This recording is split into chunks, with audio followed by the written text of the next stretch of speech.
Hi friends, அனைவருக்கும் வணக்கம். நாம் இன்றைக்கி நாகர்கோயில் ஸ்பெஷல் முந்திரி கொத்து எப்படி செய்யலான்னு பார்க்கலாங்க. ரொம்ப சுலபமாக செஞ்சிடலாம். இந்த தீபாவளிக்கு இந்த முந்திரி கொத்து செஞ்சு அசத்துங்க. வாங்க இப்போ எப்படி செய்யலான்னு பார்க்கலாம். வாங்க வீடியோக்குள்ளே போகலாம். முந்திரி கொத்து செய்ய தேவையான பொருட்கள்: 1 கப் பாசிப்பயிறு எடுத்திருக்கேன். கிராமில் சொல்ல போனால் 1/2 கிலோ இருக்கும். பாசிப்பயிரை ட்ரையாக ரோஸ்ட் பண்ணி எடுத்துக்கோங்க. 5 மினிட்ஸ் சிம்மில் வச்சுட்டு கொஞ்சம் கூட கரியிறாமல் நல்லா வாசனை வர்ற அளவுக்கு ட்ரையாக ரோஸ்ட் பண்ணி எடுத்துக்கோங்க. நெக்ஸ்ட்டு 2 ஸ்பூன் கருப்பு எள்ளு, 1/2 ஸ்பூன் மஞ்சள் தூள், 10 ஏலக்காய், 1 துண்டு சுக்குவோட தோலை நீக்கி வச்சுக்கோங்க. நெக்ஸ்ட்டு 1 கப் பாசிப்பயிருக்கு 1/2 கப் தேங்காய் துருவல் எடுத்திருக்கேன். நெக்ஸ்ட்டு 1/2 கப் பச்சரிசி மாவு. எந்த கப்பில் நீங்கள் பாசிப்பயிரை மெஷர் பண்ணுறீங்களோ அதே கப்பில் 1/2 கப் பச்சரிசி மாவு, இடியாப்ப பச்சரிசி மாவு, நல்லா நைஸான மாவாக எடுத்துக்கோங்க. நெக்ஸ்ட்டு 1 கப் பாசிப்பயிருக்கு ஈக்குவலாக சேம் குவான்டிட்டியாக 1 கப் வெல்லம் சேர்த்துருக்கேன். நீங்கள் கருப்பட்டி வேணாலும் சேர்த்துக்கலாம். நல்லா பவுட்ரு பண்ணி எடுத்துக்கோங்க.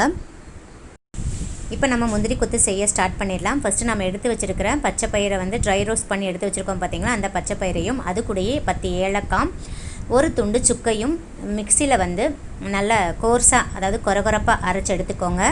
இதில் ரொம்ப இம்பார்ட்டன்ட் ப்ராசஸ் எதுனா, நம்ம பச்சை பயிரை ட்ரை ரோஸ்ட் பண்ணுறது தாங்க. கொஞ்சம் கூட கருகிடக்கூடாது. கருகாமல் சிம்மில் வச்சுட்டு லைட்டாக ஒரு மாதிரி கோல்டன் ப்ரௌனிஸாக சிவந்து வரும். அந்த டைமில் ஸ்டவ் ஆஃப் பண்ணிவிட்டு நல்லா ஆற வச்சுட்டு மிக்சியில் இந்த மாதிரி கோர்ஸாக கொரகொரப்பாக அரைச்சி எடுத்துக்கோங்க.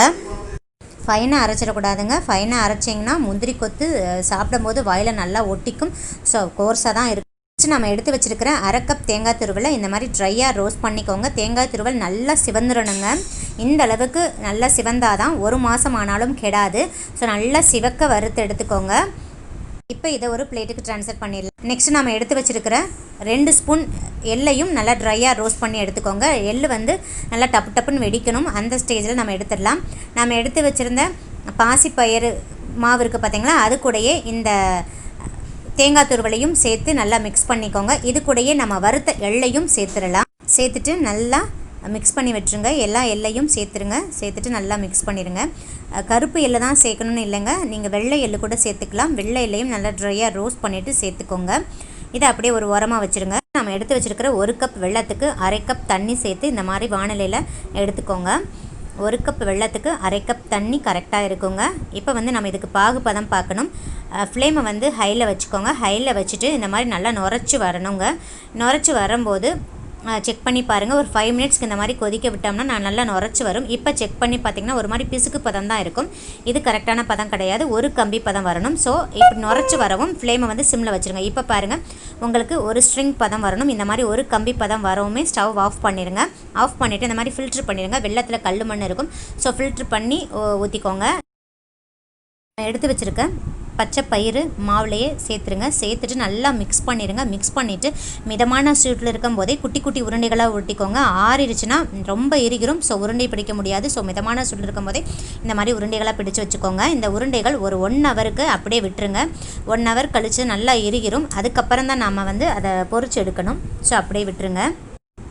நெக்ஸ்ட்டு இதுக்கான மேல் மாவு, அந்த முந்திரி கொத்துக்கு தேவையான மேல் கோட்டிங் மாவு ப்ரிப்பேர் பண்ணிடலாங்க. நம்ம எடுத்து வச்சுருக்கிற 1/2 கப் பச்சரிசி மாவு, 1 ஸ்பூன் உளுந்து மாவு, 1 ஸ்பூன் மைதா மாவு சேர்த்துக்கோங்க. அது கூடயே 1/4 ஸ்பூன் மஞ்சள் தூள், 1 சிட்டிகை உப்பு சேர்த்து நல்லா மிக்ஸ் பண்ணிடுங்க. மிக்ஸ் பண்ணிவிட்டு கொஞ்சமாக தண்ணி ஊற்றி பஜ்ஜி மாவு கன்சிஸ்டன்சிக்கு மிக்ஸ் பண்ணிக்கோங்க. இந்த மாதிரி இந்த கன்சிஸ்டன்சியில் இருக்கணும்.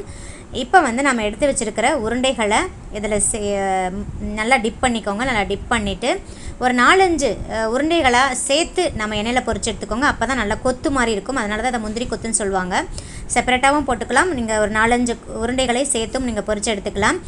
நல்ல ஒரு 10 செகண்டில் உங்களுக்கு நல்ல மேல் மாவு ஃப்ரை ஆயிரும். ஃப்ளேம் மீடியமில் தாங்க இருக்கணும். மீடியமில் வச்சுட்டு ஃப்ரை பண்ணுங்கள். ஹையில் வச்சிங்கன்னா சட்டுன்னு கறிக்கிறோம். ஏன்னா நமக்கு இன்னர் லேயர் ஃப்ரை ஆகணும்னு அவசியம் இல்லைங்க. மேல் கோட்டிங் மட்டும் ஃப்ரை ஆனால் போதும். ஸோ சட்டுன்னு ஃப்ரை ஆயிரும். 10 செகண்டில் ஃப்ரை பண்ணி எடுத்துடலாம்.